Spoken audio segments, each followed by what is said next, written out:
আপনারা দেখছেন রামেশ্বর জি মহারাজের মুখ থেকে শিব তত্ত্ব কথা এবং দ্বাদশ জ্যোতির্লিঙ্গ কথা। কর্ণাটক জেলায় এক বহু প্রসিদ্ধ মন্দির, এখন বর্তমান কৃষ্ণ জেলার মধ্যে আছে এই মন্দিরটা।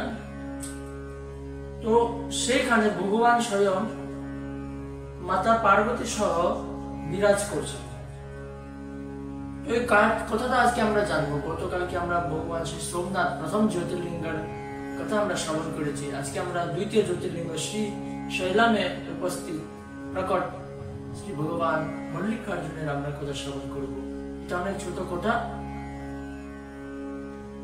তো সৌরাষ্ট্রে সোমনাথ শ্রীশৈলে মল্লিকার্জুনম, শ্রীশৈলামে যিনি উপস্থিত আছেন সেই মল্লিকার্জুন জ্যোতির্লিঙ্গ। বর্তমানে কর্ণাটক জেলার কৃষ্ণ নদী আছে, কৃষ্ণ নদীর একদম তটের মধ্যেই আছে, উপস্থিত আছে মন্দিরটা।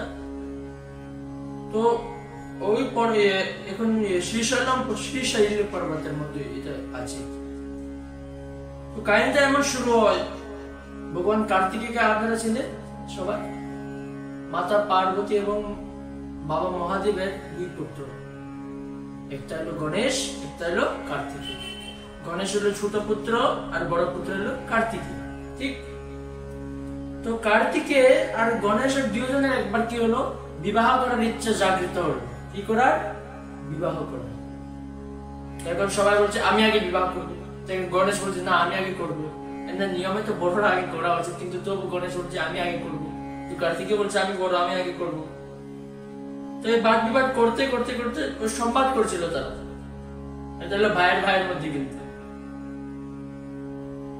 তো এই বিবাদটা আস্তে আস্তে আস্তে এত বেড়ে গেল যে মা পার্বতী এবং ভগবান শিব বাবার কাছে পৌঁছে গেল। এটা যখন ওখানে পৌঁছে গেল তখন কি হলো, তখন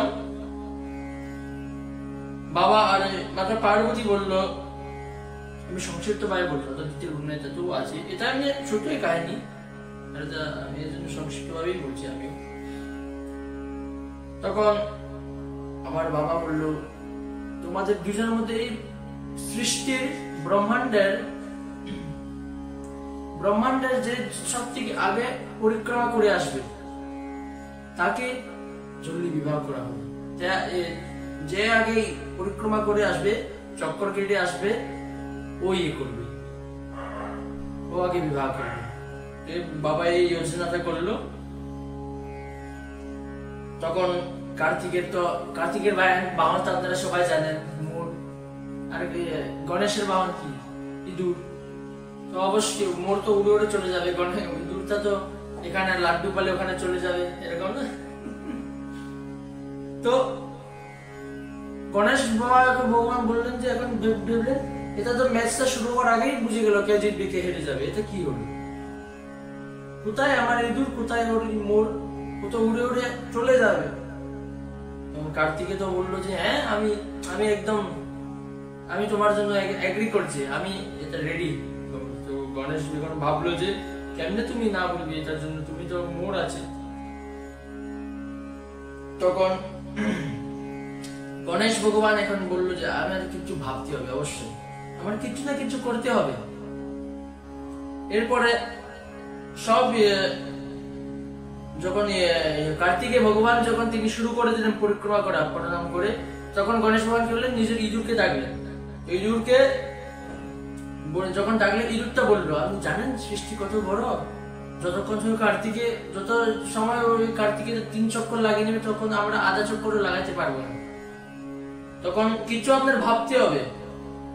তখন গণেশ ভগবান তিনি ভাবলেন, আরে এখানে একটা আমি নিবেদন করি আপনার সবার মধ্যে, এখানে যত শাস্ত্রের মধ্যে বলা গেছে যে একটা বাচ্চার যে পুরো ব্রহ্মাণ্ড, পুরো বাচ্চার জন্য ওর ব্রহ্মাণ্ড হলো ওর মা বাবা। কেন ওর মা বাবা ব্রহ্মাণ্ড বাচ্চার জন্য? এই শাস্ত্রের মধ্যে আছে যে মা হইল পৃথিবী আর বাবা হইল আকাশ। তো যারা যারা মা বাবাকে অনেক ইয়ে করে না, অনেকজনে আজকাল পিঠে দিচ্ছে, গালি দিচ্ছে, ভালো করে শোনে, সবাই ভালো করে শোনে। যারা মা বাবাকে গালি দেয়, যদি মাকে অপমান করছো তখন পৃথিবী দেবীকে অপমান করছো, আর বাবাকে অপমান করছো তখন আকাশকে অপমান করলেন। আর তারা কেন ব্রহ্মাণ্ড? তোমার জন্য তারা এলো আকাশ আর পৃথিবী, আর পৃথিবী আর আকাশ ছাড়া জীবন সম্ভব নয়।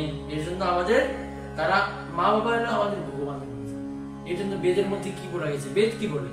মাতৃদেব ভব পিতৃদেব ভব, ঠিক না? মা বাবা ভগবানের সঙ্গে।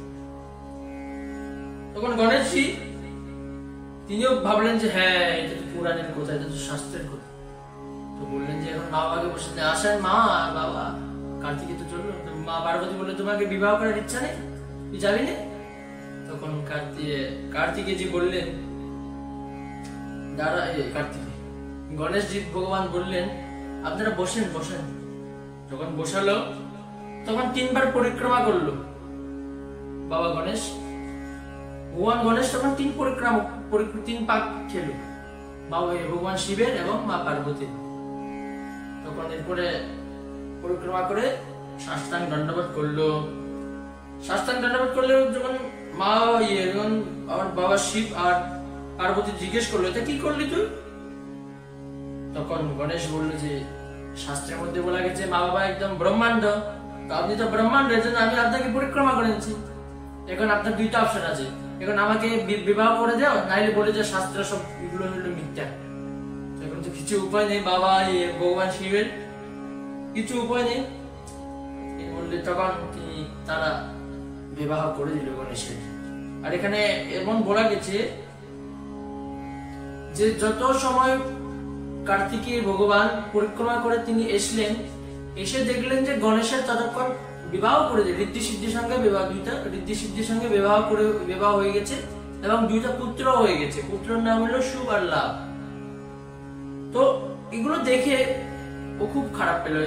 তখন হে বাবা, আমি তো আপনার কথা মেনে পুরা পরিক্রমা করাইলাম, এখন এটা কি করলে? তো কার্তিক গেল বুঝতে পারে প্রণাম করে ও খারাপ পেয়ে ও কোথায় গেল? ক্রঞ্চ পর্বতে চলে গেল। ক্রঞ্চ পর্বতে এখন পুত্র যখন খারাপ পায় তখন মাকে চুপ করে থাকবে? মা পার্বতীর মনে অনেক দুঃখ লাগলো, তিনি সই করতে পারলেন। যখন কার্তিকে মা পার্বতীর কাছে আসছেন না, তখন মা পার্বতী কার্তিকে খুশি করে আবার কৈলাসে নিয়ে আসার জন্য কি করতেন? অনেক কিছু জিনিস করতেন। ঋষি মুনিরাকে পাঠাতেন, যাও একটু খুশি করে একটু হাসিয়ে টাসিয়ে নিয়ে আসো। অনেকবার পাঠালো, আসছে না।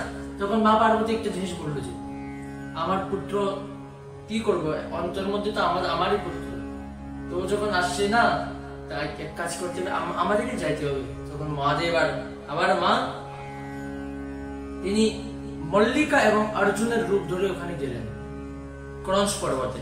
ভালো করে শুনলেন, ক্রঞ্চ পর্বতে আমার বাবা আর আমার মা পার্বতী আর শিব তারা 2জনে গেলেন। ওখানে গেলেন। যখন কার্তিকের বাবা শুনলো, কার্তিকের ভগবান শুনলেন যে নিজের বাবা, তো ওখান থেকে আবার 3 যোজন দূরে চলে গেছে। 3 যোজন মানে জানেন কত? যেমন এখন বর্তমানে মিটার কিলোমিটারে আমাদের মাপসা হয় না, তো আগে যোজনে করতো। তো যদি মাপ দেখি 1 যোজন হলো 13 কিলোমিটারের বরাবর। আজকে যদি আমরা ক্যালকুলেশন দেখি মোটামুটি 1 যোজন হলো 13 কিলোমিটারের বরাবর। যদি আপনারা হিসাব করে দেখেন 13 দিয়ে 3 গুণ করলে কত আসে? 39, 39, 3 into 3, 39, তো 39 কিলোমিটার পাবে। দেখেন অনেক দূর। তো তখন তিনি গেলেন 3 যোজন দূর। কোথায় চলে গেলেন কার্তিকেয় ভগবান? শ্রীশৈল পর্বতের মধ্যে গেলেন। তখন থেকে আমার মা আর বাবা তখন তারাও গেলেন মল্লিকার্জুন স্বরূপে। মল্লিকা অর্থ লতা, গাছের লতা, আর অর্জুন মানে গাছ। তো গাছ এবং লতা রূপে আমার বাবার মা ওখানে বাস করে না। একবারই ওই সময় থেকে আজ পর্যন্ত তিনি ওই মল্লিকার্জুন রূপে আমার মা আর বাবা একসাথে মল্লিকার্জুন জ্যোতির্লিঙ্গ রূপে তিনি বর্তমান ওখানে উপস্থিত প্রকট হয়ে যান। বলে মল্লিকার্জুন ভগবান কি। আপনারা স্ক্রিনে দর্শন করতে পারছেন না, যারা যারা ইউটিউব ফেসবুক লাইভে দেখছে তারা দর্শন করতে পারছে যে মল্লিকার্জুন জ্যোতির্লিঙ্গ থেকে এরকম দর্শন করেন আপনারা সবাই।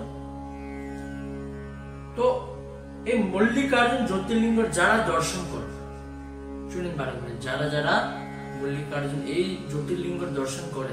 আচ্ছা, আরেকটা জিনিস বলি, সেই জায়গা থেকে অমাবস্যার দিন আমার বাবা শিব কার্তিকের সঙ্গে যোগাযোগ করতে যায়, মিলতে যায়, এবং পূর্ণিমার দিন আমার মা ওখান থেকে কার্তিকের সঙ্গে যোগাযোগ করতে যায়, মিলতে যায়। আজকেও এইটাই হয়। তো যারা যারা এই দর্শন করে মল্লিকার্জুন জ্যোতির্লিঙ্গ, সব জ্যোতির্লিঙ্গ আলাদা মহিমা এবং ফল আছে, আমি সংক্ষিপ্তভাবে বলছি, যারা দর্শন করে তারা মনের মধ্যে যা আছে তারা ওইটা পেয়ে নেয়, যা থাকে তারা ওইটা পেয়ে। তো শ্রী সাইলামের মল্লিকার্জুন জ্যোতির্লিঙ্গের এই কথা আপনারা সবাই শ্রবণ করলেন। আজকে আমরা এই শ্রবণ, কালকে আমরা শ্রবণ করবো সৌরাষ্ট্রে সোমনাথ, কাল গতকাল করলাম শ্রী সাইলাম মল্লিকার্জুন, আজকে উজ্জয়ন মহাকাল। হ্যাঁ, এটা অনেক কিন্তু সুন্দর কথা। আপনারা জানেন মহাকাল মহাকাল, কিন্তু মহাকালেশ্বর জ্যোতির্লিঙ্গ অনেক শক্তিশালী। কালকে অনেক রহস্য আপনারা জানবেন এই মহাকালেশ্বর জ্যোতির্লিঙ্গ সম্বন্ধে। বর্তমান উজ্জয়ন মধ্যপ্রদেশে আছে। এটার এমন এমন কথা আপনার জীবনের মধ্যে আপনাকে জীবনটা হিলিয়ে দিবে, এমন সুন্দর সুন্দর কথা কালকে আমরা শ্রবণ করবো। আজকে আমরা মল্লিকার্জুন জ্যোতির্লিঙ্গের কাহিনী শ্রবণ করলাম। হরি ওম। प्रतिदिन महाराज श्री के सत्संग के लिए चैनल को अवश्य सब्सक्राइब करें।